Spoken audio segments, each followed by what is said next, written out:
ये बढ़ते आगे और सोने चांदी पर जो इम्पोर्ट ड्यूटी बढ़ी है इससे क्या कुछ असर होगा पूरी इंडस्ट्री पर और क्या कुछ असर होना चाहिए सोने चांदी के दामों पर, ये दोनों ही चीज़ें जो आप जानना समझना चाहते हैं। और इसके लिए आइए हमारे साथ कार्यक्रम में शामिल हो रहे हैं Indian Boolean and jewellers association के प्रेसिडेंट पृथ्वीराज कोठारी साहब। कोठारी साहब, गुड मॉर्निंग, बहुत बहुत स्वागत है आपका, धन्यवाद।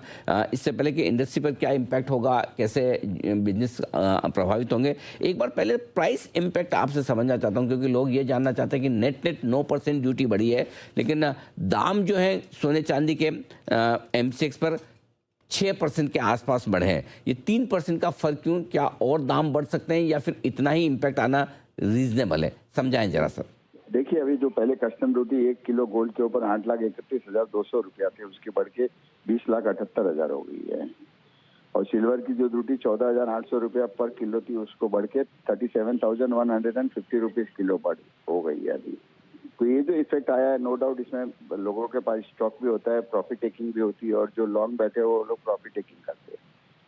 तो इस हिसाब से थोड़ी डिस्पैरिटी मार्केट में रहेगी। आपने देखा होगा मार्केट ऑलरेडी पहले से ही $30 डिस्काउंट में चल रहा था। बिफोर कस्टम ड्यूटी जब नहीं बढ़ी थी, वो मार्केट ऑलरेडी पहले से डिस्काउंटेड चल रहा था।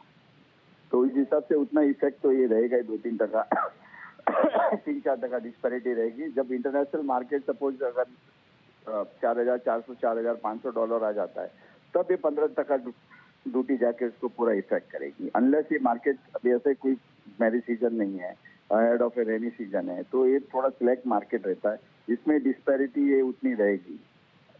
और प्रॉफिट टेकिंग है, ETF में भी सेलिंग आ रही है, सिल्वर भी सेलिंग में है, तो उसका भी इफेक्ट एक्सचेंज पे आ रहा है। ठीक बात है, थोड़ा प्रॉफिट बुकिंग, जाहिर सी बात है, इतना तेजी से दाम अगर 6% एक दिन में बढ़ जाए, अगर 4,500 के आसपास, $4,500 के आसपास ग्लोबल मार्केट में दाम बढ़ते तो यहाँ पर इफेक्ट आएगा। ये कोठारी साहब ने अच्छे से समझाया। अब सर ये समझाएं सर, ओवरऑल इंडस्ट्री पर और बिजनेस पर कैसा असर होगा इसका, ये भी बताइए। देखिए, नेबर कंट्री को फायदा हो जाएगा 15% ड्यूटी बढ़ने से। नेबर कंट्री को बिजनेस ज्यादा बढ़ जाएगा, क्योंकि 15% ड्यूटी बोले तो 20 लाख रुपए 1 किलो की ड्यूटी होती है। 1 किलो मोबाइल फोन के जितने में 20 लाख रुपए का अगर डिफरेंस हो, तो नेबर कंट्री का बिजनेस काफी बढ़ जाएगा। और नो डाउट है, यहाँ पे प्राइस देखिए, इसके पहले भी 15% कस्टम्स ड्यूटी थी, तब भी गोल्ड इम्पोर्ट होता था। तो ये कोई शॉर्ट टर्म के लिए सॉल्यूशन है। आपको बुखार आ गया और आपने डोलो ले लिए, बट आपको बुखार क्यों आ रहा है उसकी रीजन अपने को जानना बहुत जरूरी है। अब लोग ऐसे हो रहे हैं कि शॉर्ट टर्म जो भी इजी टारगेटिंग है कस्टम्स ड्यूटी और GST, तो इससे उतना इफेक्ट नहीं करता है कि जितना, बट नो डाउट है कि उसको कैसे आगे से रोका जाए, करंट अकाउंट डेफिसिट को कैसे कंट्रोल किया जाए, उसके बारे में बहुत गंभीरता से सोचना चाहिए। ना कि कस्टम ड्यूटी तो भी $200 गोल्ड आ जाएगा तो फिर इंपोर्ट स्टार्ट हो जाएगा, तो फिर क्या 15 का 20% कस्टम ड्यूटी करेंगे? तो custom duty is not a solution.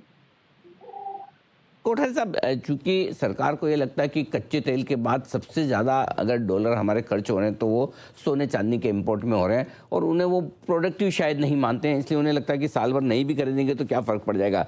और क्या सोल्यूशन हो सकता है? आपने कहा कस्टम ड्यूटी बढ़ाना सोल्यूशन नहीं है, तो सोल्यूशन क्या हो? देखिए, करंट जो अपना स्कीम जो GMS की थी, गोल्ड मोनेटाइजेशन स्कीम थी, उसके ऊपर थोड़ा बढ़ावा देना चाहिए। एक्सपोर्ट के लिए बढ़ावा देना चाहिए। यहाँ एक्सपोर्ट में ऐसा होता है कि आपके पास जो स्टॉक गोल्ड पड़ा रहता है, आप उसको एक्सपोर्ट नहीं कर सकते। आपको नया सोना ही खरीद के एक्सपोर्ट करना पड़ता है। तो जो सोना पड़ा है उसकी क्या वैल्यू, आप उसको एक्सपोर्ट नहीं करते। एक चीज, दूसरे GMS, हर एक हाउस होल्ड अपने यहाँ पे माइंड है, हर एक घर के अंदर सोना पड़ा है, उसको कैसे लाना, कैसे इंसेंटिव देना है, उसके बारे में हमने काफी कोशिश भी की है। 2.5 साल पहले हमने रिपोर्ट बना के दी है कि अगर सोना $10,000 की जाएगा तो करंट अकाउंट डेफिसिट कितना होगा। उसको रोकने के लिए हमें कोशिश करनी चाहिए। Custom duty is a temporary solution, उसका कोई फुल प्रूफ नहीं है कि कस्टम ड्यूटी बढ़ने से इंपोर्ट नहीं होगा। ये मैं क्लियर कर देता हूँ कि अभी $200 नीचे हो तो फिर इंपोर्ट स्टार्ट हो जाएगा। तो कस्टम ड्यूटी नहीं है, बट अपने पास हाउस होल्ड के पास में, टेम्पल ट्रस्ट के पास में 30,000 टन सोना से ज्यादा हमारे पास पड़ा है। अगर वही सोने में से 2-3 हजार टन सोना अगर साइकिल में आ जाता है, तो कहीं ना कहीं हमें डिपेंड नहीं होना पड़ता है। तो GMS की जो स्कीम है, हमने फुल प्रूफ स्कीम गवर्नमेंट को दी है, कैसे छोटे छोटे ज्वेलर्स के साथ में अटैच हो सकते हैं, कैसे ज्वेलर्स उसको बैंक के थ्रू, रिफाइनरी के थ्रू, जो रिकग्नाइज रिफाइनरी है इंडिया को डिलीवरी की, उनके थ्रू कैसे गोल्ड को डिपॉजिट किया जाए। और मार्केट डिटरमाइन करेगी कि इंटरेस्ट रेट गोल्ड का क्या होना चाहिए, न कि गवर्नमेंट या बैंक डिसाइड करेगी, मार्केट डिसाइड करेगी। अगर शॉर्ट टर्म है तो मार्केट में ऊपर रहेगा, अगर लॉन्ग टर्म है तो नीचे रहेगा। तो मार्केट डिटरमाइन करे कि इंटरेस्ट रेट क्या होगा। तो इससे जो गोल्ड लोन होगा, जो आज के दिन इंटरनेशनल हम लोग गोल्ड लोन लेते हैं, उसमें भी इफेक्ट आ जाएगा। पर यहाँ पे गोल्ड टू गोल्ड एक्सचेंज हो जाएगा, ताकि गोल्ड आपने अगर लोन लिया है तो gold repay Indian good delivery bar का होगा। तो इस हिसाब से करंट अकाउंट डेफिसिट तो छोड़िए, आप जो हाउस होल्ड का गोल्ड है, अगर मुझे घर में सोना, आप लास्ट 2 साल देखिए कि सिर्फ इन्वेस्टमेंट डिमांड था, बार, कॉइन, ईटीएफ और वही था। अगर वही गोल्ड भी अब सिस्टम में आ जाता है, मैं ज्वेलरी की बात नहीं कर रहा हूँ कि आपका ज्वेलरी है तो उसको मेल्ट में लॉस आ जाता है, बट जो अनस्क्रैप्ड अनयूज है, अगर उस पर कुछ इंटरेस्ट मुझे आता है तो मैं क्यों नहीं दूँ। और जब चाहिए जब रिटर्न भी आ सकता है वो अच्छा जो भी होगा, यूनिट भी होगा तो ट्रांसफरेबल होगा, प्लेजेबल होगा, गिफ्टेबल होगा, हर चीज उसके अंदर होगी। तो अगर उसे मुझे पैसे की जरूरत है तो मैं कहीं पे उसके अगेंस्ट में लोन ले सकता हूँ, बैंक से लोन ले सकता हूँ।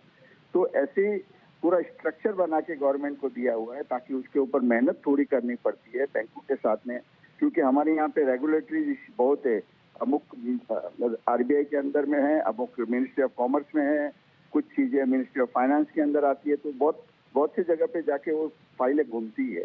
अगर एक मास्टर सर्कुलर हो, एक इंडस्ट्री के लिए एक मिनिस्ट्री हो, तो जाके हम लोग उसमें कोशिश कर सकते हैं कि करंट, देखिए नेशन इज द फर्स्ट है, हम खुद चाहते हैं कि करंट अकाउंट डेफिसिट नहीं बढ़ना चाहिए, उसमें कैसे कम होना चाहिए।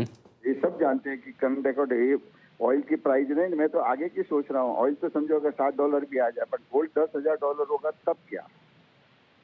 तो हर चीज गवर्नमेंट को बैठ के सोचनी चाहिए। इंडस्ट्री के हर लोग खुद चाहते हैं कि नेशन फर्स्ट है, ऐसा नहीं है कि हमें नहीं चाहिए कि नेशन नहीं है, ऐसा नहीं है। कस्टम ड्यूटी बढ़ गई, शॉर्ट टर्म के लिए आपको इफेक्ट आएगा, इंपोर्ट नहीं होगा, नो डाउट, बट $200 गिर गया तो फिर वो की बात हो जाएगी।